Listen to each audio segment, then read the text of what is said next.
हमारे साथ जुड़ रहे हैं एनालाइज करने के लिए कि जो कमेंट्री आई है ग्रीन एनर्जी पर लेके एनुअल रिपोर्ट में, उसने बाजार में थोड़ी खलबली सी मचा दी है। स्टॉक 2% ऊपर है, JSW एनर्जी भी साथ में चल गया क्योंकि वहाँ भी ग्रीन एनर्जी है। लेकिन एजीएम में क्या उम्मीद की जा सकती है?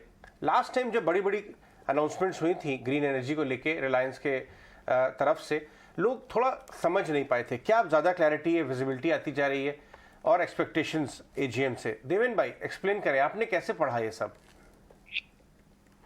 अजय, शुक्रिया मुझे आपके शो में शामिल करने के लिए। मैं जहाँ तक समझता हूँ उसके अंदर दो ही तीन चीज के ऊपर आई थिंक भार देना चाहिए। एक तो जो ग्रीन हाइड्रोजन का जो कारोबार है, वो ग्रीन हाइड्रोजन के कारोबार के अंदर करीबन 1,50,00,000 का वॉल्यूम, लीटर्स का वॉल्यूम आई थिंक इवेंचुअली आगे जाके बनेगा उसके अंदर से। और ये जो वॉल्यूम बनता है, जो डिमांड निकलने वाली है, उसके लिए बनाने के लिए आपको करीबन 100 गीगावाट्स की सोलर पैनल्स लगानी पड़ेगी। तो ये जो रिलायंस ने अपने जामनगर कॉम्प्लेक्स के अंदर 450 एकड़ जगह लेके वहाँ पे वो सोलर पैनल्स का जो इंस्टॉलेशन करने वाले हैं, पावर प्लांट डालने वाले हैं, तो उसके अंदर से काफी हद तक ये एनर्जी आपको ग्रीन एनर्जी हाइड्रोजन बनाने के लिए जाएगी, ऐसा मेरा मानना है। तो ये एक सबसे पहला मुद्दा होना चाहिए। दूसरे मुद्दे के अंदर देखो तो दूसरा जुड़ा हुआ मुद्दा यही रहेगा कि साथ में आपके जो सोलर पैनल्स बनाने हैं, जो पावर प्लांट डालने हैं, सोलर पावर प्लांट डालने हैं, उसका भी एक तरीके से कायदे से देखा जाए तो आई थिंक दी ग्रोथ काफी हद तक बड़ा हो सकता है, because of I think the higher amount of requirement which is also going in for, as I explained, in for hydrogen, and other than hydrogen also I think it will be required. So मेरा ऐसा मानना है कि overall जो कारोबार है उसके ऊपर जो एक ज्यादातर एम्फेसिस रहेगा डोमेस्टिक मार्केट के अंदर green hydrogen. At the same time मेरा ऐसा भी एक अनुमान बैठता है यहाँ पे कि I think they will also be having the tie up in the global market for producing the green hydrogen, including into the Gulf countries, Saudi countries. तो यहाँ पे भी एक आई थिंक एक कारोबार होने की संभावना है। तो अल्टीमेटली मैं ऐसा समझता हूँ कि जो ग्रीन एनर्जी का कारोबार है, it will not be a local business, it will be more or less I think a business which is going to be global business as far as I think Reliance new material business segment is concerned. Whether AGM के अंदर उसके ऊपर ज्यादातर प्रकाश दिया जाएगा या ज्यादा उसके ऊपर इलेबरेशन दिया जाएगा, मुझे नहीं मालूम है, but I think overall underlying business की जो सिचुएशन है वो मैं यहाँ से देख रहा हूँ। बिल्कुल देवेंद्र जी, गुड आफ्टरनून।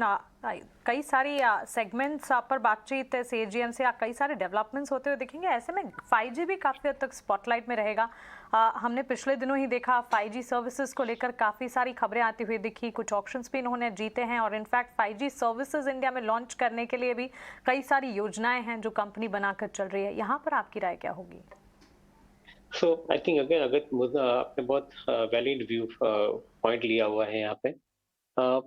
जो 5G का जो कारोबार है, जो मैं समझ रहा हूँ, it is going to lead largely towards the industry and the enterprises, क्योंकि एक तरफ रिलायंस अपने खुद के फाइबर डाल के डक करके रखे हुए हैं, दूसरी तरफ एयरवेव्स की सुविधा बनती है। तो ये 5G के ऑप्शन के साथ में करीबन 9 सिटीज के अंदर उनका 5G का कारोबार चालू हो गया by January 2023.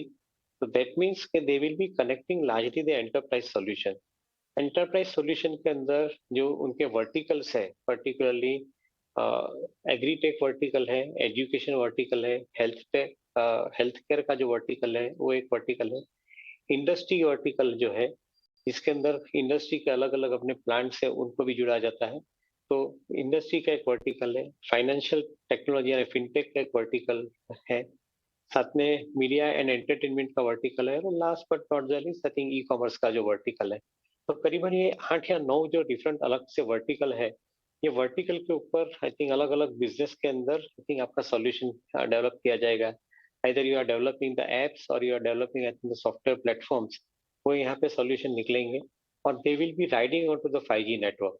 तो 5G network is going to play a very major role, क्योंकि यहाँ पे आई थिंक आपको एक तरफ से बिजनेस का कारोबार एंटरप्राइज सेगमेंट में से बढ़ते हुए दिख रहा है, दूसरी तरफ I think availability of bandwidth and connecting with the fibre is going to result into higher amount of I think growth. मैं ऐसा देख रहा हूँ कि जो गए साल के अंदर हमने देखा था कि जो नंबर ऑफ डेटा बाइट्स का जो कंजम्पशन बढ़ा था वो करीबन 46% बढ़ा था। मैं ऐसा समझता हूँ कि with enterprise solution coming along with the 5G roll out, मेरा ऐसा मानना है कि I think this will also grow, I think at a CAGR of around more than 50% going forward as far as the data traffic is concern. So I think the company का जो जियो का जो कारोबार है पर्टिकुलरली, वो मैं ऐसा समझता हूँ कि 1 लाख करोड़ की रेवेन्यू बुक बढ़ के 3 लाख करोड़ तक बढ़ने की संभावना बढ़ती है अगले 2 या 3 साल के अंदर। This is going to be a significantly large Kapoor game, I think, as I see it, eventually in next 2 to 3 years. Devendra भाई बहुत बहुत शुक्रिया ये समझाने के लिए, क्योंकि बाजार में बहुत ज़्यादा क्यूरोसिटी थी इसको लेके। इनफैक्ट अभी ET इकोनॉमिक टाइम्स का जो ऑनलाइन वर्जन है उसने अभी ये भी स्टोरी डाली है कि शायद 15 अगस्त को रिलायंस इंडस्ट्रीज जियो अपना 5G सर्विसेज इंडिपेंडेंस डे के दिन लॉन्च करे। तो काफ़ी ट्रिगर्स क्लियरली इस समय इस स्टॉक के ऊपर लेके आ रहे हैं। आगे